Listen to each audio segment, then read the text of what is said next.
Hi, middle school computer literacy students. I want to show you how to go through the initial part of this course. I'm going to make a series of videos, actually 4. Click on Start here for course overview.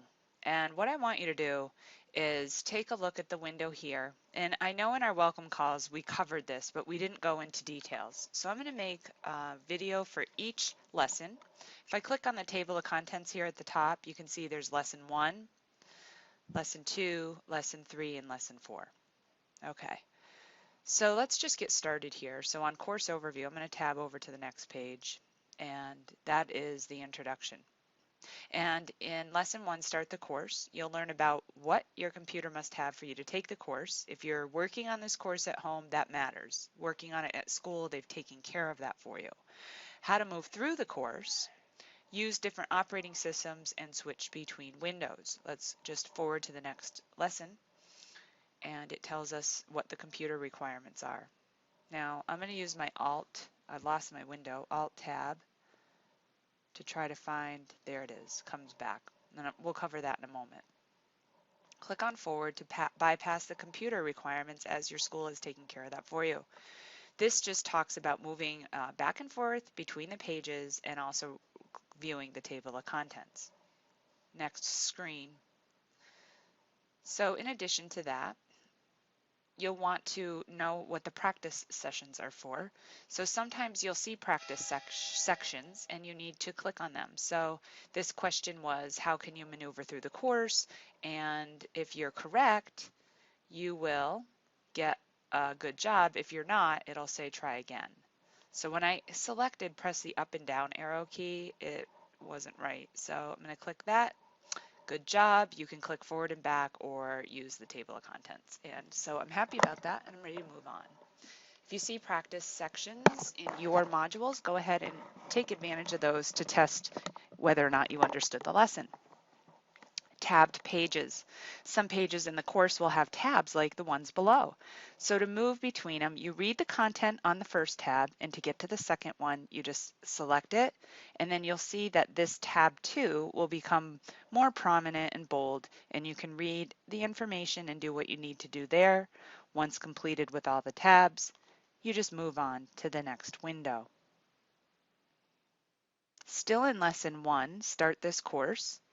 Follow these steps. It says watch the demonstration. So what it's telling you is if you click on certain things, you may see images appear here to the right, and sometimes just an arrow will appear. So I'm going like the scroll bar, and sometimes you have the option to view a movie. So it's just letting you know that if you see a window like this, to go ahead and follow the steps in order and click on the hyperlinked links. Here's a short tutorial about the difference between hardware and software. A computer is made of hardware and software. This is where you would click on the buttons further in the course to go through the tabs. And here it's explaining to you that hardware is the physical parts of a computer, such as the things that can be touched, wires, keyboard, monitor.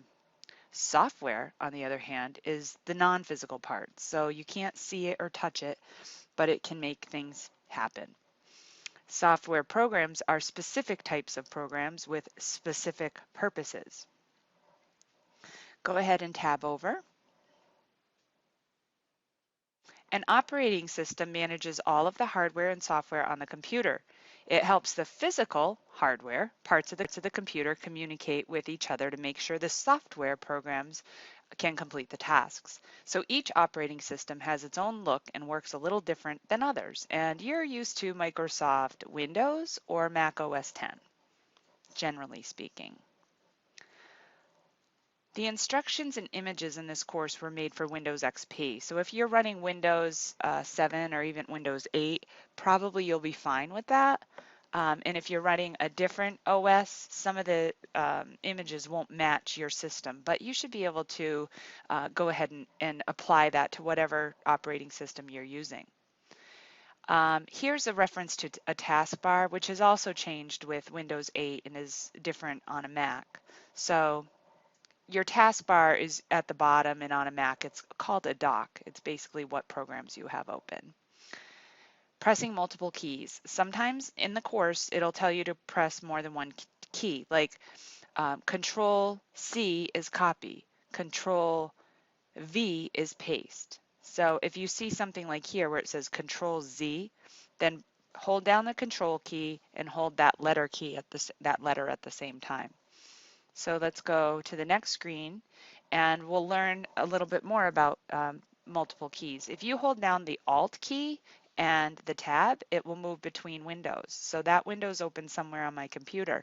That's a great way if let's say you're reading the tutorial and yet in another window you're answering the questions. You can say, ooh, I want to go and see if there's a question related to this. You hit the tab and then you can answer the question and tab back.